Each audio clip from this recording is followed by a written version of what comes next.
পাশবিক নির্যাতন নারীর উপরে দিন দিন বেড়েই চলছে। অনেক ভাই জানতে চান যে ধর্ষণের সাজা কোরআন এবং সুন্নায় কি বলা আছে, ইসলামে কি বলা আছে। আমরা ইসলামকে স্বাভাবিক অবস্থায় নিজের গায়ে মাখাতে না চাইলেও যখন আর কোনো উপায় থাকে না, দেয়ালে পিঠ থেকে যায়, তখন অনেক সময় ইসলামকে আমরা স্মরণ করি, মনে করি যে ইসলামী বিচার থাকলে বোধহয় এ ধর্ষণ টর্ষণ ঠেকানো যাবে। কারণ সৌদি আরবে কোরআনের আইন, সুন্নার আইন প্রচলিত আছে। এই দেশের বহু ভুল ত্রুটি, বহু সমালোচনার জায়গা আছে, সেটা ভিন্ন বিষয়, কিন্তু আদালতগুলোতে এখনও বিচার হয় যেই সংবিধানের আলোকে, সেটা হলো কোরআন এবং সুন্না। এবং সমস্ত আদালতগুলোর 100% জজ হলেন বড় বড় ওলামা একরাম, তারা কোরআন হাদিস দিয়েই বিচার করেন। আর এই বিচারের কারণে এই দেশে ধর্ষণ সারা পৃথিবীর যেই কোনো দেশের চাইতে প্রতি বছর সবচাইতে কম হয়। সুতরাং অনেক মুসলমানের আগ্রহ আমাদের দেশে যে তাহলে ইসলামে ধর্ষণের কি শাস্তি আছে, যে শাস্তিটা কার্যকর থাকার কারণে সৌদি আরবে ধর্ষণের মাত্রা সবচাইতে কম।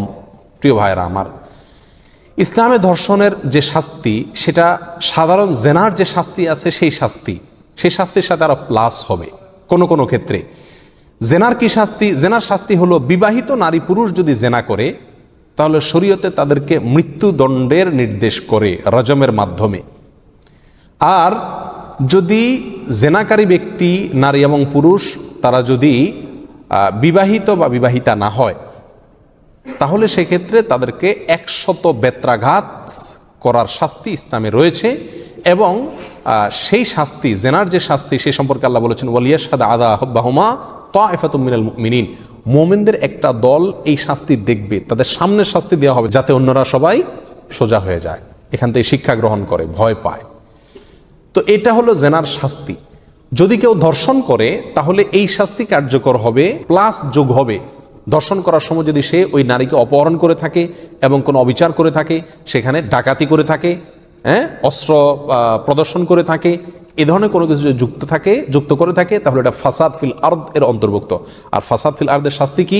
ফাসাদ ফিল আরদের শাস্তি সম্পর্কে আল্লাহ তাআলা সূরা মায়দার ভিতরে বলেছেন ইন্নামা জাযাউল্লাযীনা ইউহারিবুনাল্লাহ ওয়া রাসূলাহু ওয়া ইয়াসআউনা ফিল আরদি ফাসাদা, নিশ্চয়ই যারা আল্লাহ এবং তার রাসূলের বিরুদ্ধে বিদ্রোহ করে এবং আল্লাহর জমিনে ফাসাদ করে বেড়ায়, এই যে অস্ত্রবাজি করলো, নারীকে অপহরণ করে উঠায় নিয়ে আসলো, এগুলো করলো, এই জমিনে আল্লাহর জমিনে ফাসাদ সৃষ্টি করলো, এদের শাস্তি কি? আল্লাহ বলেছেন আইয়ুকাত্তালু আও ইউসাল্লাবু আও তুকাত্তা আইদিহিম ওয়া আরজুলুহুম মিন খিলাফ, হয় তাদেরকে সাধারণভাবে হত্যা করা হবে, অথবা শুলে চড়িয়ে তাদের মৃত্যুদণ্ড কার্যকর করা হবে, অথবা তাদের হাত এবং পাও বিপরীত দিক থেকে, ডাইন হাত বাম পাও, বাম হাত ডাইন পাও, এভাবে কাটা হবে, অথবা তাদেরকে দেশান্তর করা হবে, মুসলিম রাষ্ট্র থেকে তাদেরকে বহিষ্কার করে দেওয়া হবে, এদেশে তারা থাকতে পারবে না।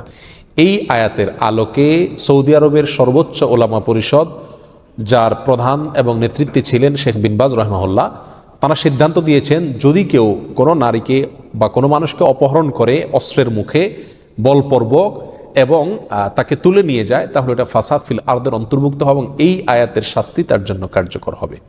জজ বা বিচারক অবস্থা বুঝে কার্যকর করবেন। এই জঘন্য শাস্তি এবং চরম শাস্তি দেওয়া হবে ধর্ষককে, অপহরণকারীকে, নারী নির্যাতনকারীকে, নারীর উপরে বলপূর্বক কোনো প্রকার পাশবিক নির্যাতনকারী ব্যক্তিকে। এ হলো ইসলামের সাজা। এর বাইরে মুসনাদে আহমদ এবং তিরমিজির এক হাদিসে আসছে, নবী আলাইহিস সালামের যুগে এক মহিলা একবার মসজিদে আসতেছিলেন নামাজ পড়তে। পথে একটা লোক তাকে ধরে জোরপূর্বক ধর্ষণ করেছে। ধর্ষণ করার পরে ওই মহিলা উঠে তাড়াতাড়ি চিৎকার করে আশপাশের লোকদেরকে বলল যে এই লোকটা আমার উপরে হামলে পড়েছে। তখন ওই লোকটাকে মানুষেরা খুঁজে বের করলো, ধরে নিয়ে আসলো রাসূল আকরাম সাল্লাল্লাহু আলাইহি ওয়াসাল্লামের কাছে। তখন রাসূল আকরাম সাল্লাল্লাহু আলাইহি ওয়াসাল্লাম ওই ব্যক্তি যেহেতু বিবাহিত, নির্দেশ দিলেন যে তাকে ধর্ষণ শাস্তি হলো তাকে পাথর মেরে মৃত্যু পর্যন্ত পাথর মারতে থাকো, অর্থাৎ রজমের মাধ্যমে তার মৃত্যুদণ্ড কার্যকর করো। লোকটা কিন্তু নবী আলাইহিস সালামের কাছে তাকে পাকড়াও করে আনার পরে সে কিন্তু তওবা করছে, মনে মনে খুব লজ্জিত হয়েছে, আল্লাহর কাছে মাপ চাইছে। এমন তওবা করছে যে নবী আলাইহিস সালাম বলেছেন তার তওবা যদি গোটা মদিনা মানুষের মধ্যে ভাগ করে দেওয়া হয় তো সবার গুনাহ মাফ হয়ে যাবে। এরকম তওবা করছে সে আল্লাহর কাছে, এরকম মাপ চাইছে মনে মনে, এবং আল্লাহ মাফ করছেন হয়তো, কারণ এরকম তওবা হয়েছে তার।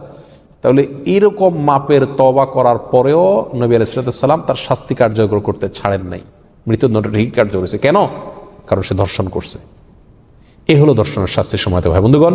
তবে হাদিসে আসছে নবী আলাইহিস সাল্লাতু ওয়াস সালাম ওই যেই মহিলার সাথে জেনা করা হয়েছে ওই মহিলাকে ছেড়ে দিয়েছেন, কারণ তার কোনো অপরাধ নাই। অতএব ধর্ষণকারী ব্যক্তি তার শাস্তি ইসলামের চরম শাস্তি।